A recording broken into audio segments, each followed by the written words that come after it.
Détournement, le TCS veut connaître les gros complices du fonctionnaire le plus riche du Cameroun.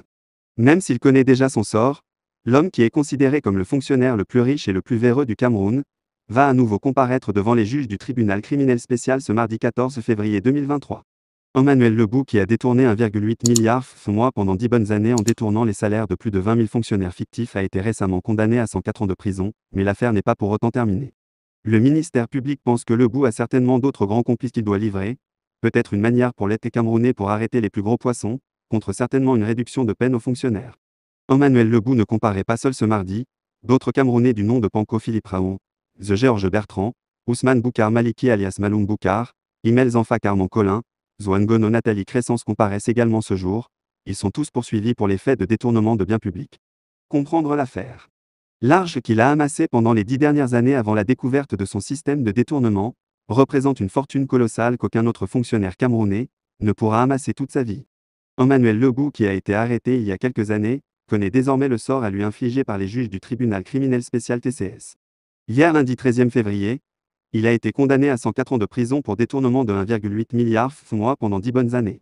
Le procureur spécial parle d'un coup d'État économique. Il a été détenteur de 2600 immatricules fictifs représentant environ 800 000 de FA par mois pendant 10 ans. Ce qui s'écrit et se dit sur lui l'élève à l'indignité d'Al Capone, personnage emblématique du crime organisé aux États-Unis pendant le XXe siècle. D'aucuns préfèrent plutôt le présenter comme le Madoff camerounais, du nom de l'homme d'affaires américain condamné, en juin 2009, à 150 ans de prison pour une escroquerie savamment orchestrée. Emmanuel Lebou, 56 ans, jusqu'alors familier de la paperasse administrative et de l'odeur accommodante de l'argent, dans les dédales du ministère des Finances, a fait irruption sur la scène publique à la faveur de l'opération de comptage physique du personnel de l'État COP. En détention préventive à la prison centrale de Kondingui depuis plus d'1 an, il est reproché à ce cadre informaticien d'avoir manipulé frauduleusement pendant des années la solde de l'État. Le préjudice se compte en dizaines de milliards de FA. Au train où vont les choses, il s'en faut de peu pour qu'une fusillade sur la place publique soit requise par le tribunal populaire contre Emmanuel Lebou, même si, pour l'heure, celui-ci bénéficie de la présomption d'innocence. D'évidence, comme Al Capone ou Bernard Madoff, Emmanuel Lebou n'était pas seul dans cette entreprise de siphonnage de caisse de l'État. Dans son empire de cocagne, il a certainement bénéficié de soutiens plus ou moins haut placés, qui ont chacun dégusté leur part de lait et de miel.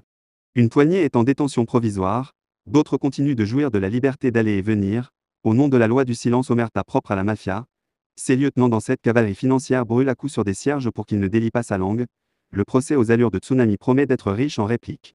En attendant une communication gouvernementale sur ce scandale qui s'annonce comme le coup du siècle, une liste de plus de 20 000 fonctionnaires fictifs, supposés ou réels, circule sur les réseaux sociaux, suscitant des commentaires indignés. On est certes à la phase du précontentieux, mais le chiffre a de quoi donner froid dans le dos. Dans cette fourmilière constituée d'agents fantômes censés servir l'État dans différents départements ministériels, le vigoureux coup de pied du ministre des Finances, Louis-Paul Motaz, sous les fourches cadines du Fonds monétaire international FMI, retentit comme un tocsin qui met fin à la récréation. Oui, il est temps d'assainir le fichier solde de l'État. Oui, il est venu l'heure d'extirper la gangrène des fonctionnaires fictifs qui a mobilisé par le passé tant d'énergie, tant de compétences et d'importantes ressources financières, sans toujours produire les résultats escomptés. Le tri effectué sur la base des démissions, décès non déclarés et absences non justifiées dans le fichier de la fonction publique devrait procurer un bol d'air au trésor public. Les juteuses économies réalisées en mettant un garrot à l'hémorragie pourraient être réinjectées dans des projets de développement.